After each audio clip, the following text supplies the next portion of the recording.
nama Yesus. Injil Matius 1 ayat yang ke-21 untuk dibacakan. Injil Matius 1 ayat yang ke-21 dipersilakan.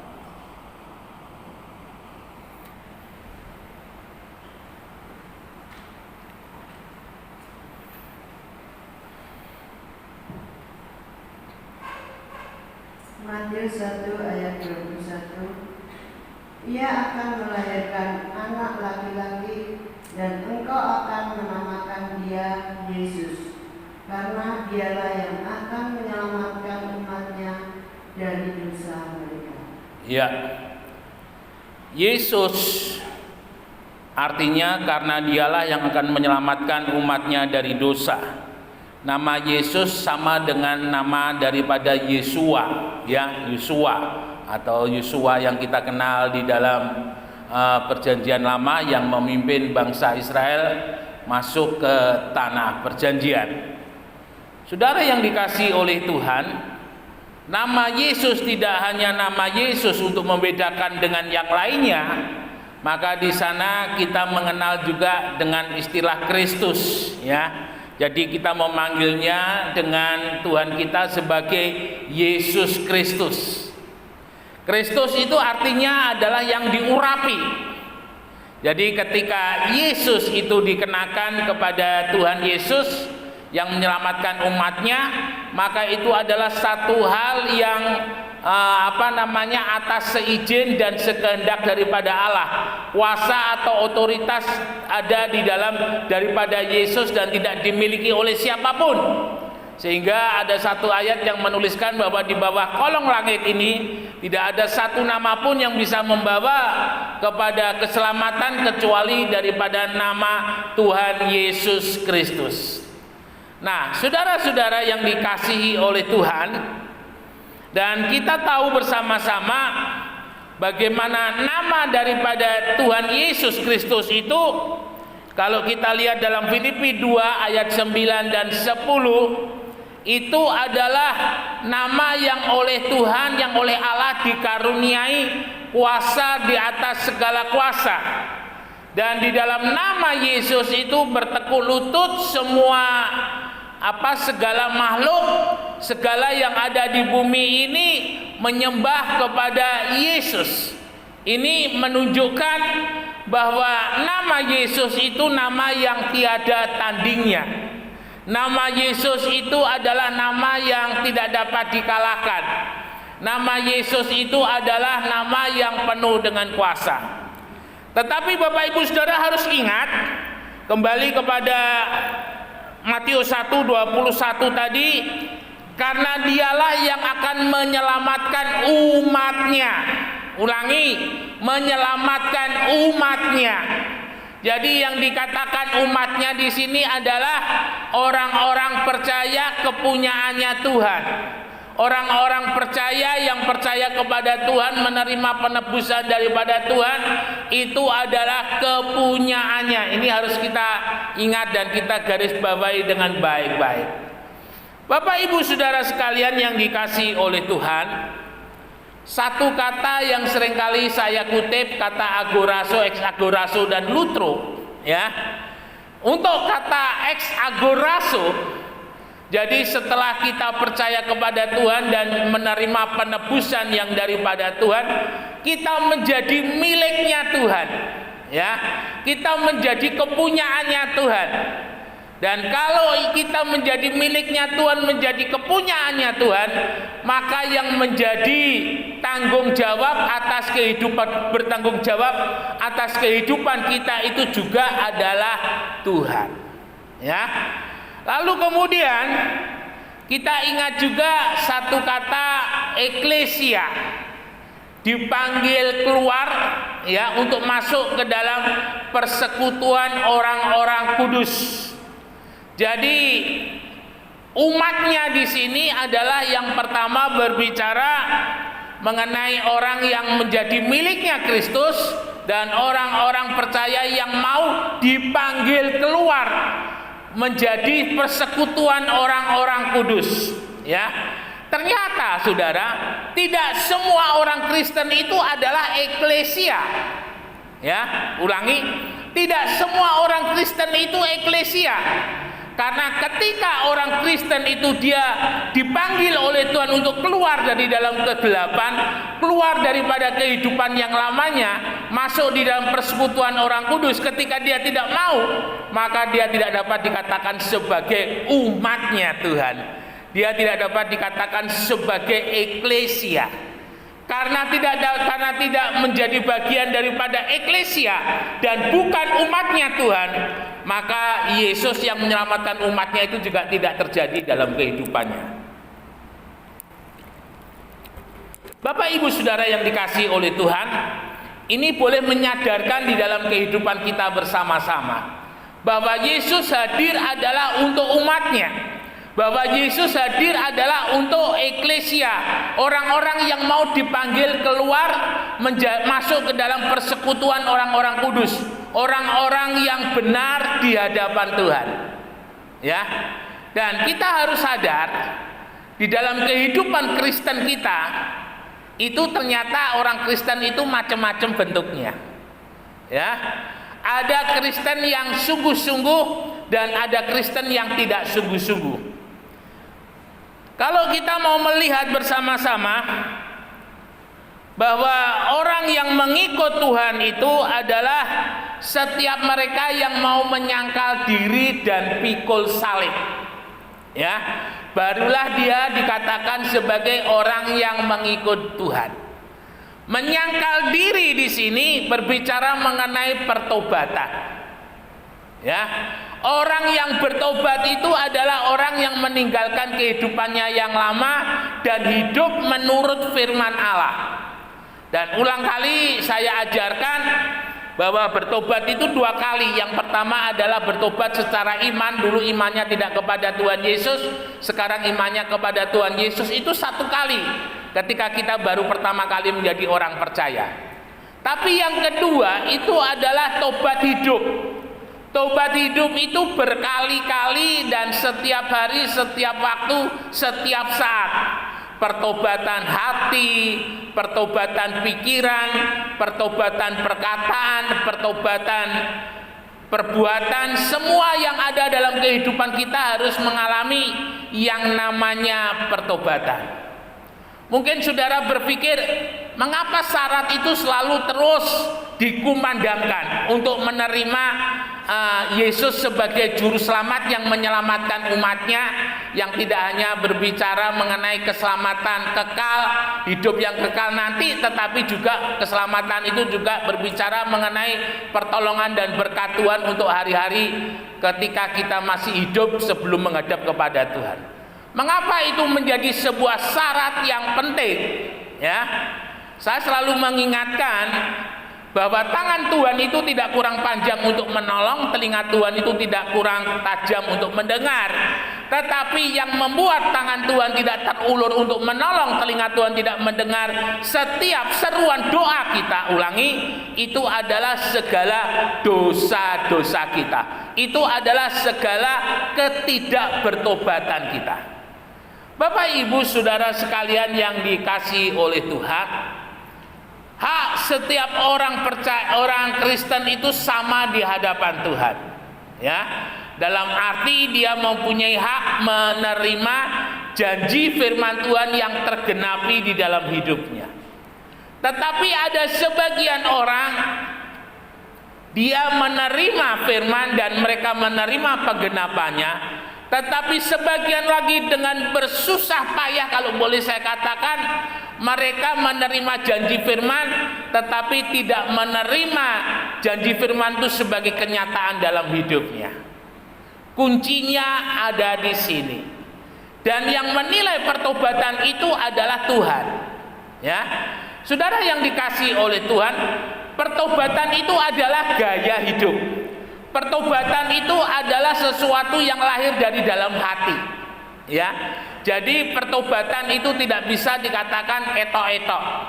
Jadi hanya lapsing begitu, tampilan luar begitu, itu adalah pertobatan yang semu. Orang Kristen jangan sampai hidup kita menjadi orang Kristen yang hidup pertobatannya semu. Karena pertobatan yang semu itu tidak akan pernah menghadirkan Yesus sebagai juru selamat itu turun untuk memberkati dalam hidup kita. Tetapi pertobatan yang keluar dari dalam hati sebagai sebuah gaya hidup, ya, jadi sesuatu hal yang lahir dari dalam hati dan selalu nampak dalam hidup sehari-hari, maka itu yang akan mendatangkan berkat Tuhan itu hadir di dalam kehidupan kita. Saudara yang dikasihi oleh Tuhan, mari kita berlomba-lomba hidup di dalam penyangkalan diri, ya. Hidup di dalam penyangkalan diri setiap hari, setiap waktu. Seberapa banyak firman itu kita dengar, seberapa banyak kita mampu untuk mendengar, maka seperti itu juga yang akan dituntut di dalam kehidupan kita untuk kita lakukan. Maaf, seringkali kita terlalu mengasihani diri kita. Sik ta om, pertobatannya kapan-kapan. Sik ta om, pertobatannya itu besok-besok kalau sudah mau mati. Iya, kalau saudara tahu bahwa saudara akan mati. Kalau saudara tidak tahu bahwa malam hari itu atau hari ini saudara dipanggil oleh Tuhan dan saudara belum siap, ya, maka itu sebagai sebuah kekecewaan. Hidup ini tidak bisa diulang lagi. Hidup ini sekali, ya. Setelah itu kita menghadap Tuhan. Nggak ada ceritanya hidup itu diulang lagi, nggak bisa. Mari Bapak Ibu saudara yang dikasihi oleh Tuhan, dalam kehidupan kita mau menjadi orang percaya. Ketika dikatakan umatnya Tuhan, mengikut Tuhan, yang pertama adalah menyangkal diri. Yang kedua itu adalah pikul salib, ya. Pikul salib itu adalah sebuah penderitaan yang terjadi dalam hidup kita oleh karena nama Tuhan. Nah, ini mungkin secara lebih luasnya mungkin kira-kira karena saudara sebagai orang Kristen harus harus dikucilkan, karena sebagai orang Kristen saudara dipandang sebelah mata. Apapun yang terjadi dalam hidup saudara, jangan pernah lepaskan iman Kristen saudara di hadapan Tuhan. Sekali menjadi orang percaya, sampai dipanggil Tuhan tetap menjadi orang percaya, ya. Apapun resikonya, apapun harganya, saudara tetap lakukan itu. Mengapa? Supaya janji-janji Tuhan yang sudah diberikan kepada kita itu enggak hilang, tetapi janji-janji Tuhan dalam kehidupan kita itu boleh tergenapi. Kemudian kita kembali lagi setelah mengikut Tuhan, ya, hidup dengan sangkal diri dan pikul salib. Kita kembali lagi kepada Filipi pasal yang kedua, ayat yang ke-9 dan yang ke-10. Silakan dibacakan, Bu. Filipi 2 ayat yang ke-9 dan yang ke-10.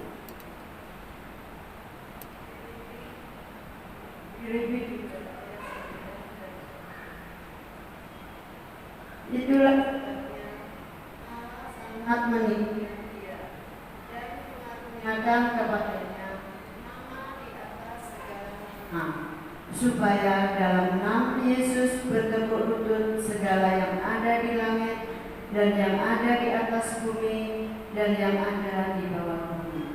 Iya.